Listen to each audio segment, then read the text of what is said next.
안녕하세요. 2021년 여름신앙 강좌. 이번에는 낙도의 순교자 문준경 전도사님의 삶과 사역에 대해서 살펴보고자 합니다. 이 시간을 통해서 세세히 문준경 전도사님의 삶과 죽음을 이야기하기보다는 간략히 조명기의 봄으로써 여러분이 또 한국교회의 역사를 기억하고 또 휴가철이나 따로 시간을 내셔서 순교지를 방문하시는 것도 신앙에 유익이 있을 것 같아 목회자들이 먼저 탐방으로 다녀온 영상을 함께 보면서 또 소개도 하고 자세한 내용은 또 순교 기념관에서 여러분이 직접 확인해 보시는 것도 좋겠다라는 생각을 가지고 오늘 영상을 출발해 보고자 합니다. 먼저 저희 목회자들이 출발하는 영상부터 한번 함께 온라인으로라도 여행을 떠나보도록 하겠습니다.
영상 잘 보셨나요? 먼 길을 다녀왔는데요. 사실 마음 먹고 가면 또 금세 다녀올 수 있는 그러한 거리인 것 같습니다. 참으로 아름답고 고요한 그러한 섬 지역이어서 꼭 신앙의 목적이 아니었다 할지라도 방문하기에 괜찮고, 오늘 영상에는 굳이 소개를 해드리지 않지만 저희가 또 가서 한 식사들도 참 가성비도 좋고 또 맛도 좋고, 그래서 여러모로 참 추천을 해 드릴 만한 그런 좋은 우리나라의 또 방문지가 될 것 같습니다. 오늘 여러분과 함께 소개하고자 하는 문준경 전도사님의 삶을 먼저 살펴보면, 우선 신안의 한 작은 섬에서 태어났습니다. 다시 말하면 순교하신 그 지역 모두가 문준경 전도사님의 고향이라고 할 수 있겠습니다. 지금 보시는 사진은 순교자 기념관에 있는 몇몇 장면을 제가 사진 촬영을 해온 겁니다. 어렸을 때부터 총명했기 때문에 여러모로 뛰어날 수도 있었지만 워낙 이전 시대라서 남자들처럼 글 공부를 할 수 없는 그런 열악한 상황이었습니다. 그럼에도 문준경 전도사님은 총명한 여자아이였다라는 사실은 기억에 남겨져 있습니다. 이러했던 전도사님이 교육에 있어서는 제한을 받을 수밖에 없는 열악한 환경에서 살게 되었습니다. 그런데도 문준경 전도사님은 여자아이였고 여자로서 살아갔지만 여전히 학문에 대해서 목마름이 있었고 배움에 대해서 갈급함이 있었습니다. 그리고 똑똑했기 때문에 지금 화면에서도 글씨가 작아서 안 보이시겠지만 유년 시절에 훈장 선생님이 출타 중이실 때에 학동들을 앉혀놓고 훈장님이 흉내를 내면서 가르치는 척 했다라는 거죠. 사실 글을 몰랐기 때문에 가르칠 수는 없었죠. 그러나 총명해서 글을 몰랐을 뿐 말은 똑똑하게 대답했다라고 기록이 되어 있습니다. 그런데 옛날 풍습 여러분 아시다시피 이제 때가 되어서 요즘 기준으로 하면 너무 일찍이지만 17살에 시집을 가게 됩니다. 근데 문제는 남편이 정근택이라는 분이었는데 이미 소시를 데리고 살고 있었습니다. 그래서 정식 부인은 없었지만 다른 여자와 살고 있는 집에 시집을 가게 되어서 결혼 첫날부터 남편 있는 생과부라는 개념이 생길 정도로 이렇게 괄시를 받고 대접을 받지 못하고 살았고 남편 되시는 분도 옛날 분이었기 때문에 요즘 분들이 들으면은 그럴 수가 있나 하지만 남편이 스스로가 자신은 왕과 같은 존재라고 생각하면서 대접을 받으려고 했습니다. 그럼에도 불구하고 문전도사님이 이렇게 결혼 생활을 할 수 있었던 것은 시부모님들과의 관계가 좋았고 효심을 다했고 시부모님도 전도사님을 아꼈기 때문입니다. 그러던 중에 시아버지께서 한글을 이제 가르쳐 주시겠다라고 했고 그때부터 글을 배우기 시작합니다. 후일담이지만 바로 이렇게 한글을 배운 덕분에 나중에 신앙을 접하게 되고 성경을 읽게 되면서 더 빠르게 그 시대의 다른 여성들과는 다르게 빠르게 신앙을 배울 수 있었다라고 역사학자들은 이야기를 합니다.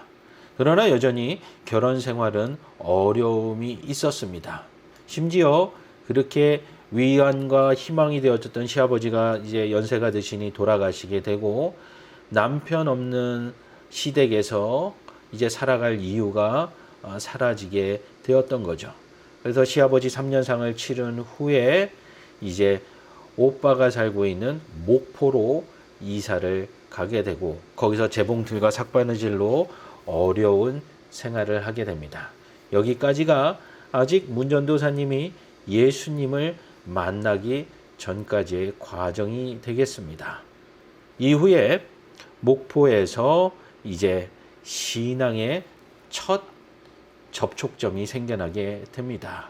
한 여인이 찾아와서 지금으로 따지면 교회 집사님이 되겠죠. 복음을 증거하게 되었고 문전도사님은 그때 처음으로 성경을 접하게 됩니다.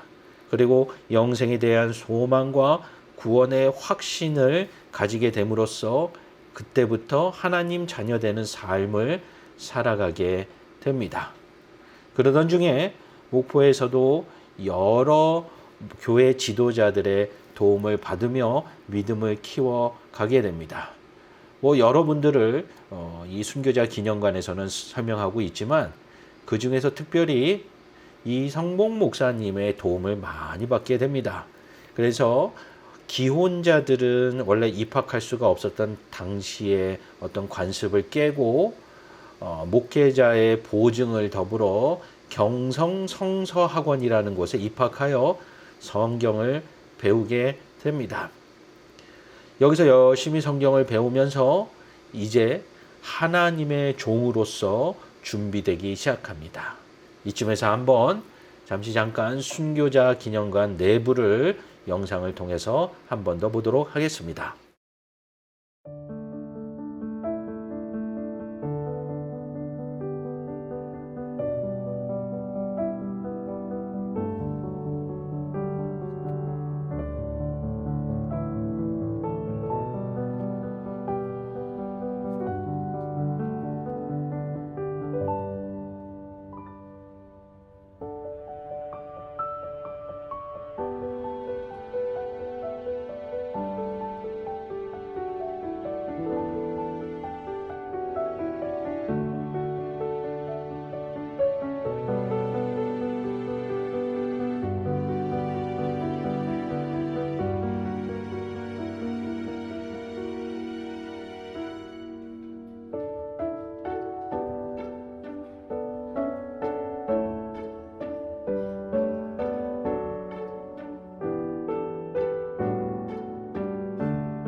기도를 하십니다.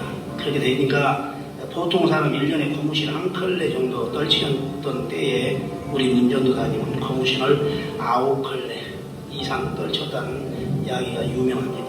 그리고 우리 문전도사님은 또 이 본도에 있는 이 섬만을 위한 목회자가 아니라 딴 섬, 지금 저기 보이는 병풍도 섬도 있습니다만은 그 섬을 이 노도길을 타고 또 배를 타고 건너가셔서 또 복음을 전하셨고요. 지금은 이제 섬마다 연결이 돼서 6주가 되다시피 했습니다만 파도라고 하는 섬도 그 당시만 해도 뻘을 빠져서 건너가야 되고 그 후에는 이제 좀 징검다리식 노도가 빠지고 또 그래서 물때가 하루에 한 2번씩 들고 쓰고 하는데 밀물이 들어올 때 이 물때를 놓치면은 한낮에 안에 운종이 기다려야 되기 때문에 얼른 갔다 와야 될 그런 급한 마음에 건너가다 중간에서 물이 들어오면은 상당히 어려움도 당한 적이 한두 번이 아니셨다고 합니다.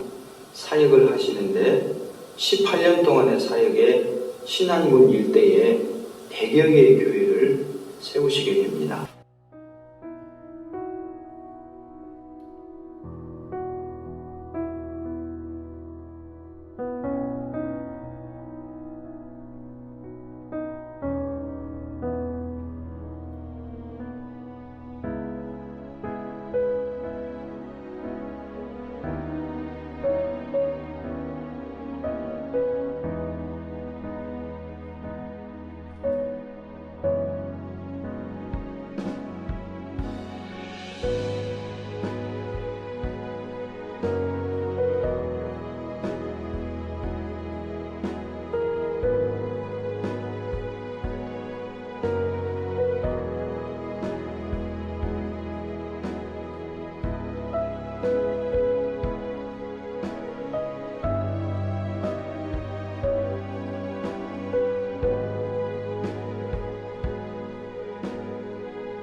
영상 잘 보셨나요? 순교자 기념관은 그렇게 크진 않기 때문에 영상을 통해서 보신 그런 기념관, 전시관들을 보실 수 있고, 또 3층에 올라가면 단편으로 제작되어 있는 문준경 전도사님의 일대기를 볼 수 있고, 또 생생하게 그 당시에 어린아이로서 신앙생활을 했던 문준경 전도사님의 복음 전파의 그 결과물들인 지금 이제 할머니가 되신 그분들의 증언들도 함께 볼 수가 있습니다. 화면에 보시는 것은 전도사님께서 쓰셨던 재봉틀입니다. 또 옆에 보면 이게 뭘까 싶죠? 고무신은 문준경 전도사님을 상징합니다. 당시에 복음 전파를 위하여 수많은 섬들을 돌아다녔기 때문에 일반인들보다 몇 배의 시간으로 고무신을 소모해 가면서 열심히 돌아다녔기 때문에 고무신이 전도사님의 상징이 되고, 이 옆에 보면 깨어진 그릇들이 있죠. 이게 태반을 담아두는 그릇입니다. 당시에 의료시설이 열악했기 때문에 문준경 전도사님은 단순히 성경 지식만 전하는 것이 아니라 그 섬에 있는 사람들의 모든 삶을 목양하는 그런 진정한 목회자였습니다. 그래서 여성으로서 산파 역할도 하기도 하고요. 또 부부싸움이 나기도 하면은 가서 훈계하면서 가정의 불화를 바로잡아 주기도 하고요. 여러 가지 모습으로 섬기게 됩니다. 또 그 당시 읽었던 성경책들도 기념관에 전시가 되어 있습니다. 사실 이러한 일이 이루어지기 전에 경성성서학원에서 이제 실습 기간을 맞이하게 됩니다. 그래서 고향으로 가게 됩니다. 근데 고향에 가면 누가 있죠? 남편과 또 함께 사는 소실이 있죠. 그래서 문준경 전도사님은 이참에 관계를 복음으로 잘 정리하고, 이 사람들을 먼저 복음으로 전도하지 못한다라면 복음화의 가능성이 없다라는 생각으로 전 남편과 또 그 소실을 찾아가게 됩니다. 그런데 세상의 입장에서 볼 때는 이게 충분히 오해를 살만하죠. 그래서 남편과 소실은 보복하러 온다라는 생각을 했기 때문에 문준경 전도사님이 교회를 세우고 복음을 전파할 때마다 악소문을 퍼뜨리고 오물을 끼얹고 교회 개척을 끊임없이 반대하게 됩니다. 그럼에도 불구하고 성경 말씀으로 복음을 증거하고 또 찬양을 참 잘했다라고 합니다. 그래서 찬양을 부르면 지역 사람들이 노래를 듣기 위해서 또 주변에 모여서 듣기도 하고, 이처럼 신안군 일대의 많은 섬들을 섬기면서 복음을 증거하게 됩니다. 마지막 영상 하나를 더 본 다음에 이제 마무리를 할 텐데요.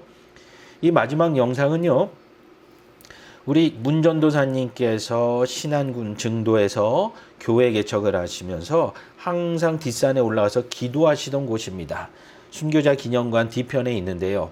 그 꼭대기에 올라가서 장면들을 보면 이제 신안군 전체가 보이게 됩니다. 이제 보이시는 장면은 문준경 전도사님이 한참 복음을 전할 때의 모습을 동상으로 세워놓았습니다. 기념관 모습이 되겠죠. 잘 지어놨습니다. 그래서 방문하시기에도 아쉽지 않게 잘 되어 있고, 옆에는 숙소도 되어 있습니다. 그래서 여러분이 그 숙소에 머물러도 좋으시고, 아니면 인근의 숙박시설을 이용하셔도 괜찮은 지역이 되겠습니다. 이제 이 기념관 옆길로 이렇게 돌아서 이제 길 따라 전도사님이 기도하셨던 산으로 올라가는 겁니다. 그것은 영상을 통해서 여러분이 보셨고요. 보시면 꼭대기에 올라가서 보면 신안군 전체가 보입니다. 이 신안군 전체를 보면서 하나님 앞에 이 땅이 주의 나라가 되기를 기도하셨고, 실제로 그렇게 교회를 세워가셨습니다. 우리나라에서 복음화율이 가장 높은 지역이 바로 이 지역이 되겠습니다. 그렇기 때문에 이 지역 전체가 문준경 전도사님의 순교의 피로 인하여 복음이 심겨지게 되고 예수 믿는 지역으로 탈바꿈하게 됩니다. 여기 보시면 여기 바닷가가 보이시죠? 이 바닷가 부분을 조금 이따가 사진으로 보여드리겠습니다. 지금 그 부분은 좀 확대한 지역이 되겠죠? 이렇게 뻘이 많은 지역이 되겠죠? 이 모든 지역을 내려다보면서 매일매일 문준경 전도사님이 복음화를 위해서 기도하셨고, 여담입니다만 요 부분이 섬과 섬 사이를 메워서 만든 염전입니다. 제 기억이 정확하다면 요 부분에서만 나오는 소금이 우리나라의 6%가 된다고 합니다. 그리고 신안군 전체에서 나오는 소금이 우리나라의 대부분을 차지할 정도로 소금 특산지로 유명합니다.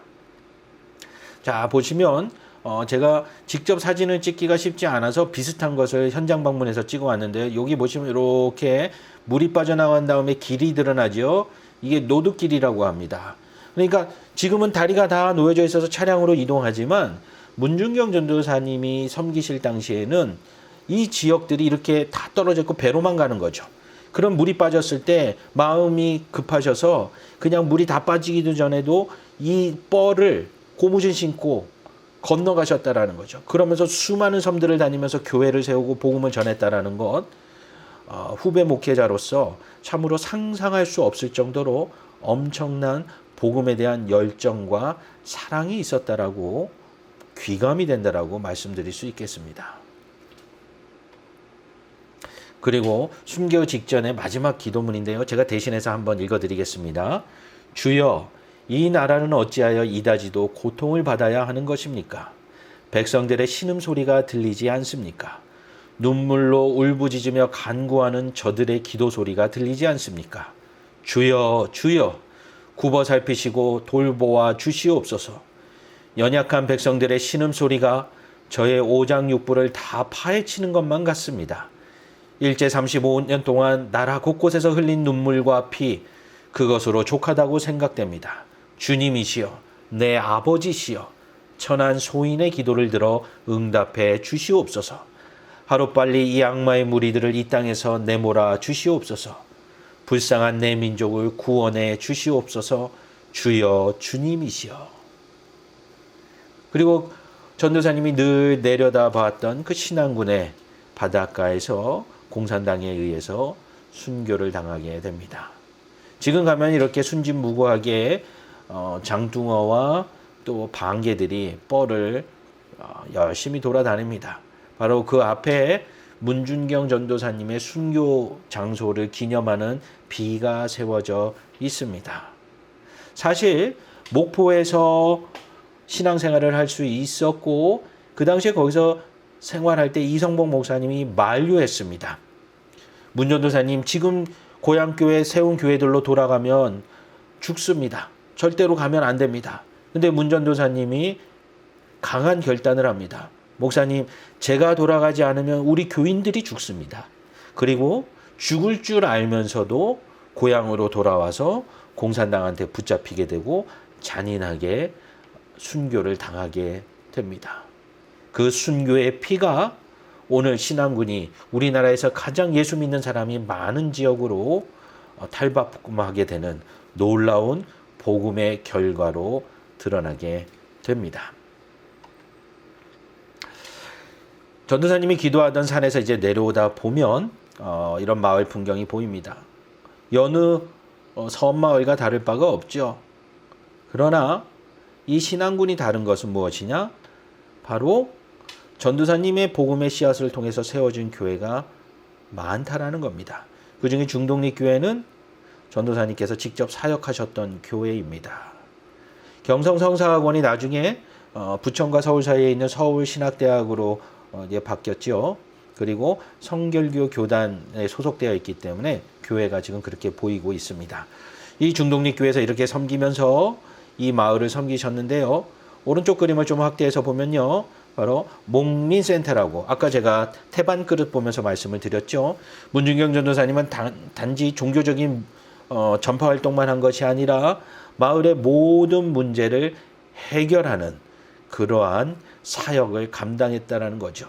어떻게 보면 신안군에 있는 사람들은 복음을 들으면서 예수 그리스도의 성육신의 사건, 십자가에 죽기까지 사랑하셨던 사건을 문준경 전도사님의 섬김의 삶과 전도사님의 순교의 삶을 통해서 그대로 확인할 수 있었다라고 말할 수 있겠습니다.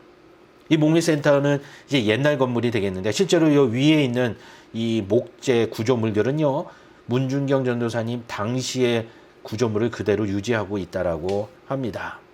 이 안에 보면 똑같이 문중경 전도사님의 삶을 상징하는 고무신들과 또 재봉틀 이렇게 준비가 되어 있습니다. 이렇게 탐방을 마치고 나오는 길에 교회 벽에 몇 가지 모습들이 보이게 됩니다. 이렇게 해바라기 그림도 있는데요. 저는 이 구절이 너무 와닿더라고요. 교회 담벼락에 있습니다. 너희는 세상의 소금이니 소금이 만일 그 맛을 잃으면 무엇으로 짜게 하리요. 신앙군이 어떤 곳입니까? 천일염 특산지입니다. 아마도 신앙군 주민들에게는 소금의 가치가 더욱 가슴 깊이 와 닿았을 것입니다. 우리야 도시에 살기 때문에 소금을 그냥 구입해서 사 먹는 정도죠.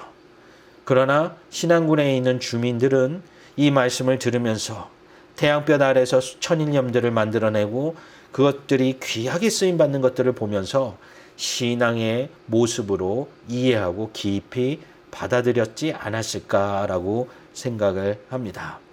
또 이 담 모퉁이를 돌아가면 문중경 전도사님의 모습을 상징하는 말씀이 있습니다. 밀알 하나가 땅에 떨어져 죽지 아니하면 그대로 있고 죽으면 많은 열매를 맺느니라. 정말로 많은 열매를 맺었습니다. 지도를 하나 보여드릴 텐데요. 여기는 대표적으로 문중경 전도사님의 직간접적인 영향을 받아서 직접 세우신 교회들을 의미합니다. 지금은 다리로 다 연결됐지만 옛날에 다 걸어서 뻘을 건너서 교회를 세우셨다는 거. 그 하나만 놓아도 너무 감격적이고 감동적인 이야기입니다. 그런데요, 순교관에 가셔서 이제 이 전시물을 보시면서 버튼을 하나 눌러보면요, 다음 그림이 나옵니다. 신앙군 전체에 있는 교회들입니다. 놀랍지 않습니까? 도서 지역은요, 신앙 전파가 잘 안 됩니다. 섬마다 단절이 되고 사역자들도 방문하기가 쉽지 않기 때문입니다. 그런데 가녀린 여인의 몸으로 젊은 나이부터 생과부가 되어서 고향에서 인정받지 못하고 핍박을 받는 상황에서도 복음을 받아들임으로 말미암아 하나님의 자녀가 되고 종이 되었으며 이 많은 불이 켜져 있는 곳에 주 예수 그리스도의 이름으로 하나님의 귀한 교회들이 세워질 수 있도록 문중경 전도사님이 순교의 피를 뿌렸다라는 사실은 그 신앙의 후배가 되는 현대교회, 한국교회 우리들도 반드시 기억하고 기억해야 할 부분입니다. 문중경 전도사님의 삶을 좀 더 자세히 알고 싶으시다라면 신앙군 증도에 한번 여행 삼아 또 순례 삼아 방문해 보시는 것도 참 좋습니다. 다른 지역과 다르게 아주 고요합니다. 그렇기 때문에 신앙의 순례를 하기에도 좋은 환경이고 또 순교의 피가 한 가녀린 여인의 희생이 얼마나 놀라운 복음의 열매들을 맺는지, 왜 우리가 세상에 복음의 미랄이 되어야 하는지, 우리가 왜 세상의 소금이 되어야 하는지를 현장 방문을 통해서 더 깊이 알 수 있겠습니다. 무더운 여름날, 여러모로 많이 힘든 상황에서 우리가 신앙을 지켜가지만 우리 문중경 전도사님의 삶을 뒤돌아보면 정말 말로 다할 수 없는 고난과 박해와 핍박과 심지어 죽음 앞에서도 당당하게 예수 그리스도의 자녀로서 하나님의 자녀로서 종으로서 서갔음을 기억한다라면 무더운 여름도 믿음으로 잘 이겨내며 주님이 기뻐하시는 삶이 우리 성도들에게도 어제도 오늘도 내일도 항상 함께 할 줄로 믿습니다. 우리 시간 함께 기도하시겠습니다. 감사하신 하나님, 오늘도 우리에게 귀한 믿음의 선배들을 보여주시고 순교의 피를 그 땅 가운데 흘림으로 말미암아 모든 사람이 예수 믿는 놀라운 일이 벌어지는 그 삶의 현장에 가녀린 여인이었던 문중경 전도사님을 사용하셨음을 들었습니다. 오늘 우리의 삶의 형편에도 우리의 능력이 미천하고 우리의 위치가 연약하다 할지라도 하나님께서 기뻐하시고 하나님께 순종하며 그 목숨까지도 하늘의 미랄로 드리기를 원하는 자들을 기뻐 사용하시는 줄로 믿습니다. 어려운 코로나의 환경과 무더운 날씨 가운데에도 복음의 씨앗이 되게 하여 주옵시고 성령 충만한 성도들이 되게 하여 주어서 문중경 전도사님의 복음의 삶이 우리를 통하여 우리 후손들에게도 이어져 갈 수 있도록 우리 예수소망교회 모든 성도들을 기뻐 사용하여 주시옵소서. 감사를 드리며 예수님 이름으로 기도합니다. 아멘.